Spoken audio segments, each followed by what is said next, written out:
প্রিয় শিক্ষার্থীবৃন্দ, আসসালামু আলাইকুম। আশা করি তোমরা যেখানে আছো সুস্থ আছো, ভালো আছো। আমি নাজনীন সুলতানা, প্রভাষক, অর্থনীতি বিভাগ, হাজারাবাদ ডিগ্রি কলেজ। আমি আজকে অর্থনীতি সম্মান চতুর্থ বর্ষের জন্য আন্তর্জাতিক অর্থনীতি বিষয়টি নিয়ে তোমাদের সামনে অবমূল্যায়নেরই একটি টপিকস তুলে ধরবো। আজকে আমি আলোচনা করব অবমূল্যায়নের প্রভাব বা অবমূল্যায়নের ফলাফল। আশা করি তোমরা আমাদের এই ক্লাসগুলো দেখবে এবং বাসায় অনুশীলন করবে, তাহলে খুব সহজেই অবমূল্যায়নের ধারণা সম্পর্কে নিজেদের মধ্যে অবমূল্যায়ন ধারণাটি সহজেই ধারণ করতে পারবে। আমি আজকে আলোচনা করব অবমূল্যায়নের ফলাফল বা অবমূল্যায়নের প্রভাব।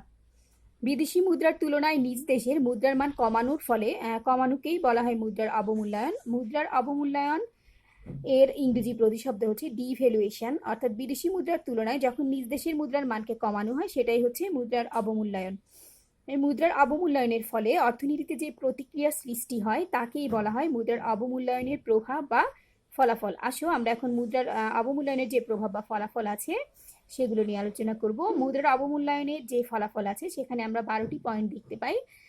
এই পয়েন্টগুলো যথাক্রমে আমি যদি ব্যাখ্যা করতে যাই, প্রথমে টোটাল পয়েন্ট থাকে 12টি। প্রথম হচ্ছে রপ্তানি বৃদ্ধি, তারপর আছে আমদানি হ্রাস, রপ্তানি বৃদ্ধি আমদানি হ্রাস। এই রপ্তানি বৃদ্ধি এবং আমদানি হ্রাস এই দুটি পয়েন্টই হচ্ছে চিত্র। তাহলে আমি প্রথমেই রপ্তানি বৃদ্ধি এবং আমদানি হ্রাসের যে চিত্র দুটি আছে সেটি ব্যাখ্যা করে বাকি যে পয়েন্টগুলো আছে সেইগুলোকে তোমাদের সামনে তুলে ধরার চেষ্টা করব। আমি আগে প্রথমে পয়েন্টগুলো একটু বলে ফেলি। রপ্তানি বৃদ্ধি আমদানি হ্রাস, অনুকূল লেনদেন নেতৃত্ব, উৎপাদন বৃদ্ধি, অভ্যন্তরীণ দাম বৃদ্ধি, বিনিয়োগ বৃদ্ধি, দেশীয় সম্পদের ব্যবহার বাড়ে, কর্মসংস্থান বাড়ে, বেকারত্ব কমে, অর্থনৈতিক দুর্বলতা প্রকাশ, মাথাপিছু আয় ও জীবনযাত্রার মান বাড়ে, বিদেশি ঋণের ভার বাড়ে, অর্থনৈতিক উন্নয়ন ত্বরান্বিত হয়। অর্থাৎ মুদ্রার অবমূল্যায়নের যে প্রভাব বা ফলাফল আছে সেখানে টোটাল পয়েন্ট আছে 12টি, যার মধ্যে প্রথম দুটি পয়েন্টেই আমরা দুটি চিত্র দেখতে পাই। আমি এখন চিত্রসহ প্রথম দুটি পয়েন্ট ব্যাখ্যা করছি। প্রথমেই আসা যাক রপ্তানি বৃদ্ধি। রপ্তানি বৃদ্ধির যে পয়েন্টটি আছে সেটি আমি ব্যাখ্যা করছি, পরে তোমাদের সামনে আমি চিত্র দিয়ে জিনিসটি ব্যাখ্যা করব। যে দেশ মুদ্রার অবমূল্যায়ন ঘোষণা করে তার রপ্তানির পরিমাণ বাড়ে, কারণ বিদেশের বাজারে রপ্তানি পণ্যের দাম কমে যায়। যেমন ধরি 2013 সালে মার্কিন যুক্তরাষ্ট্রের ক্রেতারা $1 দিয়ে বাংলাদেশ থেকে 70 টাকার পণ্য ক্রয় করত। 2014 সালে অবমূল্যায়নের পরে ওই $1 দিয়ে 80 টাকায় বাংলাদেশি পণ্য ক্রয় করে। অর্থাৎ দেখা যাচ্ছে মুদ্রার অবমূল্যায়নের দ্বারা বিদেশিদের নিকট দেশীয় পণ্যের দাম আগের তুলনায় সস্তা হয়, যার ফলে বিদেশের বাজার দেশীয় পণ্যের চাহিদা বেড়ে যায়। অর্থাৎ বিদেশের বাজারে তখন দেশীয় পণ্যের চাহিদাটা বাড়ে। এভাবে চাহিদা বাড়লে রপ্তানিও বাড়ে এবং রপ্তানি আয়ও বাড়ে। তাহলে রপ্তানি বৃদ্ধির বিষয়টিকে আমি প্রথমে চিত্রের সাহায্যে ব্যাখ্যা করছি। খেয়াল করো তোমরা, এক্ষেত্রে আমি চিত্রের সাহায্যে বিষয়টি ব্যাখ্যা করছি। চিত্রে ওএক্স একটা অক্ষ এবং ওয়াই একটা অক্ষ। চিত্রের ওএক্স অক্ষে ধরা হয়েছে রপ্তানির পরিমাণ এবং ওয়াই অক্ষে ধরা হয়েছে রপ্তানি আয়। ডিএক্স নট এবং এই এস এক্স রেখা দেখা যাচ্ছে, ডিএক্স নট এবং এই এস এক্স রেখা যথাক্রমে রপ্তানি পণ্যের চাহিদা এবং যোগান নির্দেশ করছে। অর্থাৎ ডিএক্স এবং ডিএক্স নট এবং এস এক্স রেখা রপ্তানি পণ্যের চাহিদা এবং যোগান নির্দেশ করে। চিত্র অনুসারে আমি যদি দেখাই বা চিত্র অনুসারে যদি আমি ব্যাখ্যা করি, তাহলে খেয়াল করো, মুদ্রার অবমূল্যায়নের পূর্বে একটি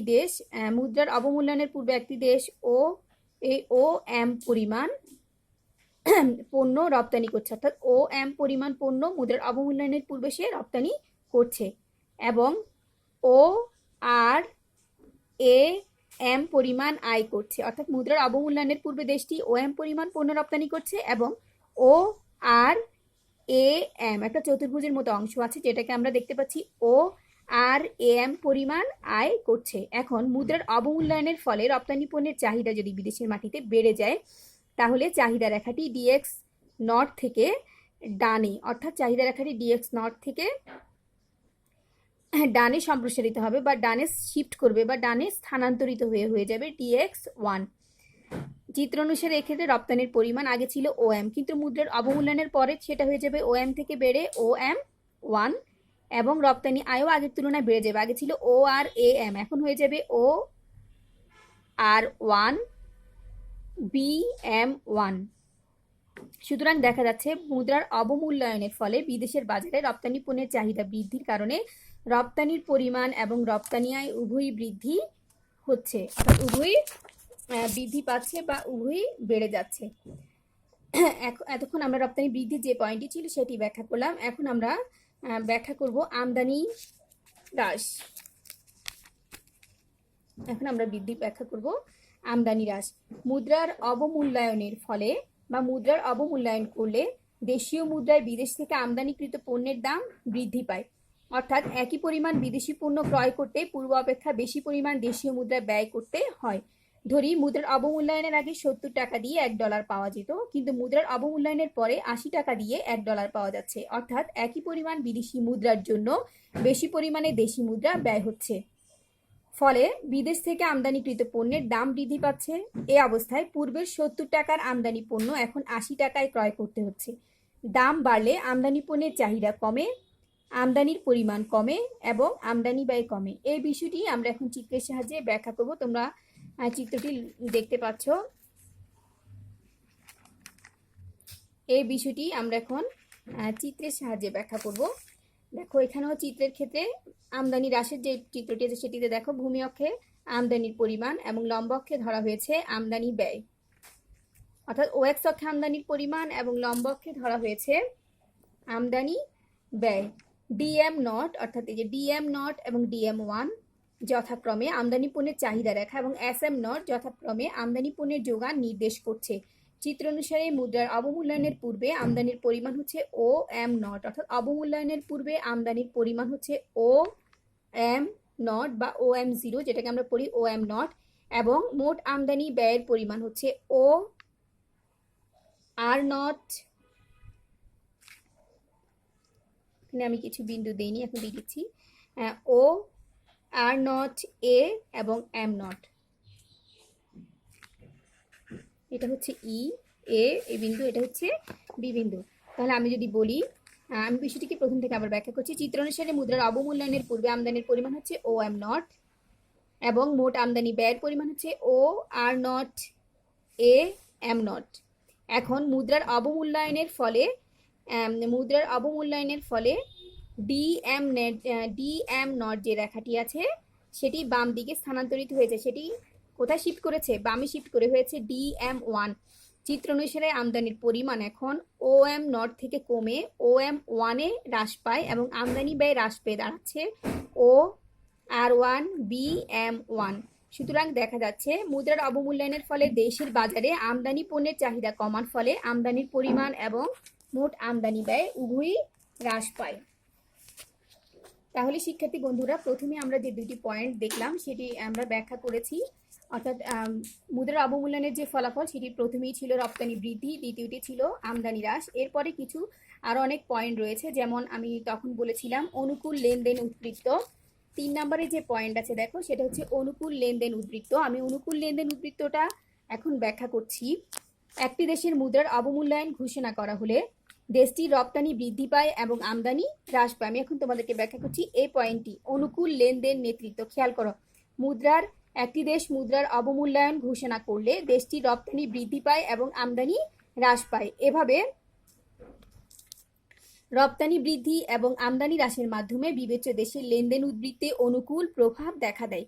আমি আবারও বলছি, অনুকূল লেনদেন উদ্বৃত্ত। একটি দেশের মুদ্রার অবমূল্যায়ন ঘোষণা করা হলে দেশটির রপ্তানি বৃদ্ধি পায় এবং আমদানি হ্রাস পায়।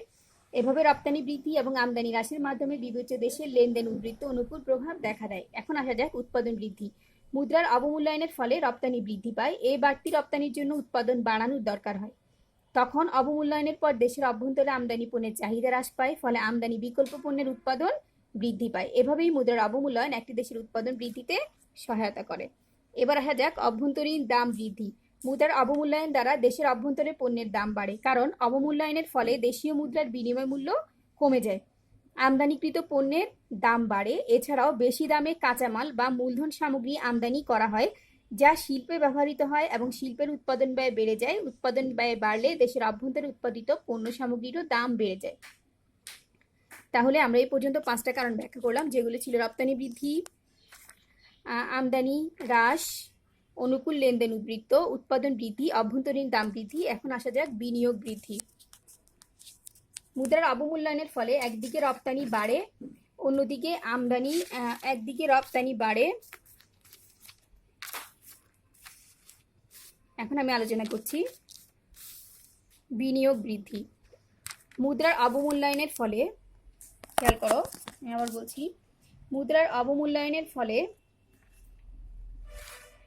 একদিকে রপ্তানি বাড়ে, অন্যদিকে আমদানি কমে। রপ্তানির পরিমাণ বাড়লে উৎপাদন বাড়ে, এই বাড়তি পণ্য উৎপাদনের জন্য তখন বিনিয়োগও বাড়াতে হয়। আবার দেশের অভ্যন্তরে আমদানি বিকল্প পণ্যের উৎপাদন বাড়ে এবং সে বাড়তি উৎপাদনের জন্য বাড়তি বিনিয়োগ করতে হয়। এভাবে মুদ্রার অবমূল্যায়ন একটি দেশের বিনিয়োগ বাড়াতে সহায়তা করে।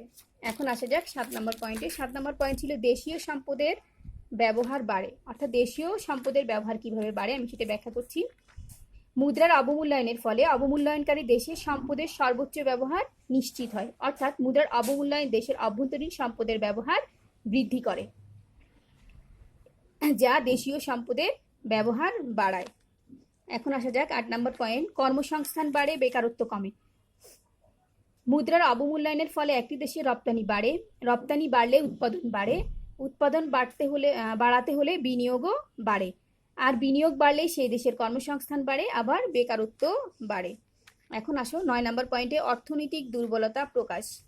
ঘন ঘন একটি দেশের মুদ্রার যদি অবমূল্যায়ন করা হয় তাহলে বিদেশিদের নিকট দেশটির অর্থনৈতিক দুর্বলতা প্রকাশ পাবে। আমারও বলছি, একটি দেশ যখন ঘন ঘন তার মুদ্রার অবমূল্যায়ন করে থাকে তখন বিদেশির নিকট সেই দেশটির অর্থনৈতিক দুর্বলতা প্রকাশ পায়।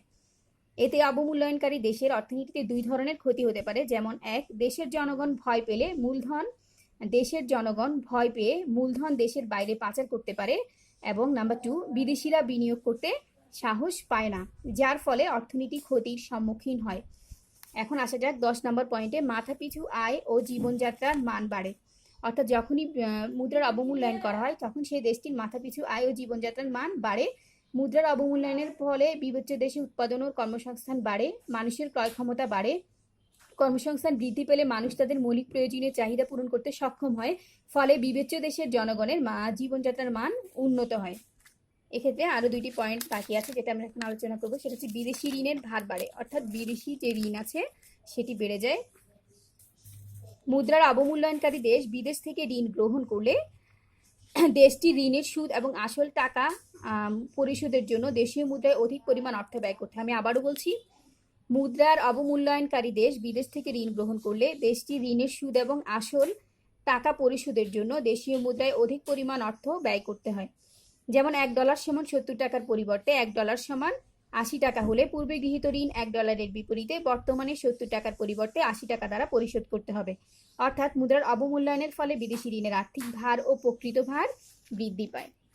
একদম শেষ পয়েন্ট যেটি, সেটি হচ্ছে অর্থনৈতিক উন্নয়ন ত্বরান্বিত হয়। এবার অর্থনৈতিক উন্নয়ন কিভাবে বাড়ে বা অর্থনীতি কিভাবে উন্নত হয় আমরা দেখি। মুদ্রার অবমূল্যায়নের ফলে রপ্তানি বাড়ে, আমদানি কমে, মাথাপিছু আয় বাড়ে, ক্রয় ক্ষমতা বাড়ে, মানুষের জীবনযাত্রার মান বাড়ে, ফলে সামগ্রিকভাবে অর্থনৈতিক উন্নয়ন হয়ে থাকে। তাহলে শিক্ষার্থী বন্ধুরা, আমরা দেখলাম একটা দেশের অর্থনীতিতে মুদ্রার অবমূল্যায়নের যে প্রতিক্রিয়া বা ফলাফল, সেক্ষেত্রে 12টি পয়েন্ট রয়েছে, যেগুলো আমি একেবারে বলে যাচ্ছি প্রথম থেকে। রপ্তানি বৃদ্ধি, আমদানি হ্রাস, অনুকূল লেনদেন উদ্বৃত্ত, উৎপাদন বৃদ্ধি, অভ্যন্তরীণ দাম বৃদ্ধি, বিনিয়োগ বৃদ্ধি, দেশীয় সম্পদের ব্যবহার বাড়ে, কর্মসংস্থান বাড়ে বা বেকারত্ব কমে, অর্থনৈতিক দুর্বলতা প্রকাশ, মাথাপিছু আয় ও জীবনযাত্রার মান বাড়ে, বিদেশি ঋণের ভার বাড়ে, এবং সর্বশেষ যে পয়েন্টটি আছে সেটি হচ্ছে অর্থনৈতিক উন্নয়ন ত্বরান্বিত হয়। এভাবেই মুদ্রার অবমূল্যায়ন করা হলে একটি দেশে এই ধরনের প্রতিক্রিয়া বা ফলাফল লক্ষ্য করা যায়। আশা করি তোমরা ক্লাসটি মনোযোগ দিয়ে শুনেছ এবং বাসায় অনুশীলন করবে, তাহলে অবশ্যই উপকৃত হবে এবং মুদ্রার অবমূল্যায়নের যে ফলাফল সেটি সম্পর্কে ধারণাটি তোমাদের আরও স্পষ্ট হবে। তোমরা যেখানেই থাকো সুস্থ থাকো, নিরাপদে থাকো। ইনশাল্লাহ আবার খুব দ্রুত তোমাদের সামনে আরেকটি শ্রেণী কার্যক্রম নিয়ে আমি হাজির হব। সে পর্যন্ত তোমাদের সুস্থতা কামনা করছি। সব ভালো থেকো সবাই। ধন্যবাদ সবাইকে।